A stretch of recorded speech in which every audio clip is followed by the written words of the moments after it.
కడుపు నకనకలాడినప్పుడు ఒక ముద్ద తింటేనే ఆకలి తీరుతుంది. పంట పొలం అవసరమైనా అంతే. సమయానికి ఎరువు పడకపోతే రైతన్న కడుపు మాడుతుంది. పడ్డ కష్టమంతా బురదలో పోసిన పన్నీరవుతుంది. తెలంగాణలో ఇప్పుడు ఎట్టు చూసినా యూరియా కష్టాలే. ఎరువు కోసం గంటల తరబడి క్యూ లైన్లే. సంప్రదాయక ఎరువుకి అలవాటు పడ్డ రైతులు నోనో అంటే నోనో అంటున్నారు. అవసరానికి ఎరువు కూడా ఇవ్వలేకపోతున్నారని అధికారుల్ని నిందిస్తున్నారు. యూరియా కోసం ఎట్టు చూసిన తోపులాటలు వాదులాటలే. క్యూ కట్టిన ఆధార్ కార్డులు, వరుసలో మొబైల్ ఫోన్లు, యూరియా కోసం పడరాని పాట్లు. రాలేదనో అయిపోయిందనో సమాధానం. ఎన్ని నిల్వలున్నాయో అవి రైతుల అవసరాలకు సరిపోతాయో లేదో క్లారిటీ లేదు. యూరియా లేకపోతే రైతన్నకి సాగు నడవదు.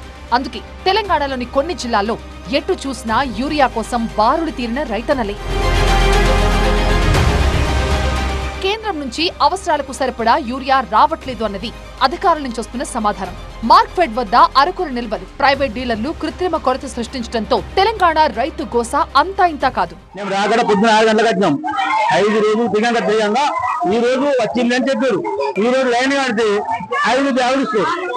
5 బ్యాగులు వస్తే బాగా ఇక్కడ మాత్రం అవుతుంది. మంది బాగా టైట్ అవుతున్న మంది.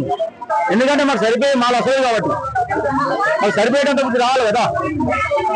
మేము తినలేం, తాగలేం, మళ్ళీ మేము పండించి మీకే ఇస్తాం కదా సార్. వ్యవసాయ సీజన్ కి సంబంధించిన యూరియా మే, జూన్ లో రావాల్సిండగా సరఫరాలో జాప్యం జరిగింది. వచ్చిన స్టాక్ లో ప్రైవేట్ వ్యాపారులకి కోత విధించడంతో మార్కెట్లో కృత్రిమ కొరత ఏర్పడింది.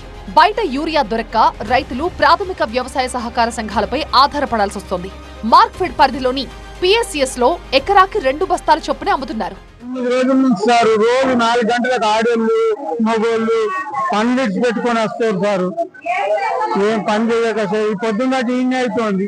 మేము పని ఎక్కడ చేస్తాం సార్. ఇంకా ఏడాడ మసాలా లేకపోతే ఖరాబ్ అవుతుంది. మసాలా సగపడతలేదు, మాకు ఇబ్బంది ఎక్కువ. ఈసారి సీజన్ ప్రారంభం కన్నా ముందే వర్షాలు పట్టడంతో రైతులు పత్తి, మొక్కజొన్న విత్తనాలు వేసుకున్నారు. అవి ప్రస్తుతం యూరియా ఎరువు వేయాల్సిన దశలో ఉన్నాయి. డిమాండ్ పెరగడంతో రైతులు PSCS కేంద్రాల దగ్గర బారులు తీరుతున్నారు. మరోవైపు ప్రైవేట్ వ్యాపారులు విత్తనాలు, DAP లాంటి ఎరువులతో యూరియాకి లింక్ పెడుతున్నారు. అవి కొంటేనే యూరియా అమ్ముతా ఉంటున్నారు, లేదంటే ఎక్కువ ధరకి విక్రయిస్తున్నారు. పంటల సాగుకి అనుగుణంగా యూరియా వస్తుందని కొందరు ముందస్తుగా కొనుగోలు చేసే ప్రయత్నం చేయడంతోనే డిమాండ్ అమాంతం పెరిగింది అంటున్నారు అధికారులు. నానో యూరియా అందుబాటులో ఉందంటున్నా రైతులు దానికి ఏమాత్రం ఇష్టపట్టలేదు. గుళికలు చల్లేందుకు అలవాటు పడ్డ రైతులకి లిక్విడ్ రూపంలో నానో యూరియాపై నమ్మకం కుదరడం లేదు. కొన్ని ప్రాథమిక వ్యవసాయ సహకార సంఘాలు సాధారణ యూరియాతో పాటుగా నానో యూరియాను కూడా కొనాల్సిందేనని ఒత్తిడి తెస్తున్నాయంటున్నారు రైతులు. సొసైటీలో వస్తున్న యూరియాని అక్రమంగా ఈ సెక్రటరీలు, చైర్మన్లు కలిసి వాళ్ళ తెలిసిన వాళ్ళకి ఇచ్చుకుంటారు తప్ప పొద్దున నుంచి 3 రోజుల నుంచి 4 రోజుల నుంచి లైన్ కట్టిన వాళ్ళకి కానీ, వాళ్ళు పొద్దున 6 గంటల నుండి ఇక్కడ పడిగాపులు కాసిన వాళ్ళకి ఇవ్వకుండా లైన్ అని చెప్తారు. కానీ లైన్ లేకుండానే బయట ఇక్కడనే లోడ్ పెట్టి బయటనే వాళ్ళకి ఇష్టమైన వాళ్ళకి ఇచ్చుకుంటా రైతులను ఎడగోసలు పెడుతున్నారు. బస్తా యూరియాతో పోల్చితే నానో యూరియా ధర తక్కువైనా రైతులకి నమ్మకం లేదు. యూరియా బస్తాకు ప్రభుత్వం నిర్ణయించిన ధర 266 రూపాయలుండగా 500 మిల్లీలీటర్ల నానో యూరియా బాటిల్ ధర 225 రూపాయలుంది. ఈ వర్షాకాలం సీజన్ కు రాష్ట్రానికి కేంద్రం 9.8 లక్షల టన్నుల యూరియాని కేటాయించింది. జూలై నెల వరకు 6.6 లక్షల టన్నుల యూరియా సరఫరా కావాల్సిండగా అందులో సగం మాత్రమే ఇప్పటికీ రాష్ట్రానికి చేరింది.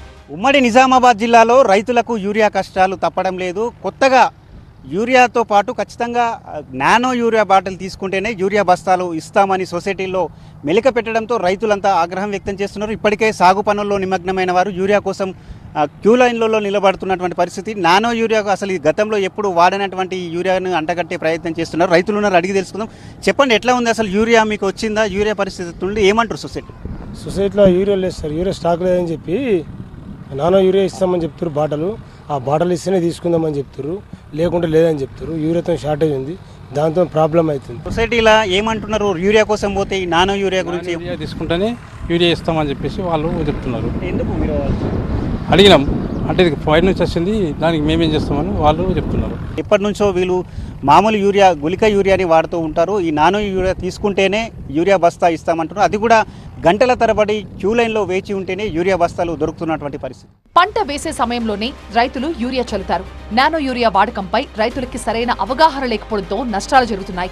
వాస్తవానికి 15 లీటర్ల నీళ్లలో నానో యూరియా బాటిల్ 3 మూతల లిక్విడ్ కలపాలి.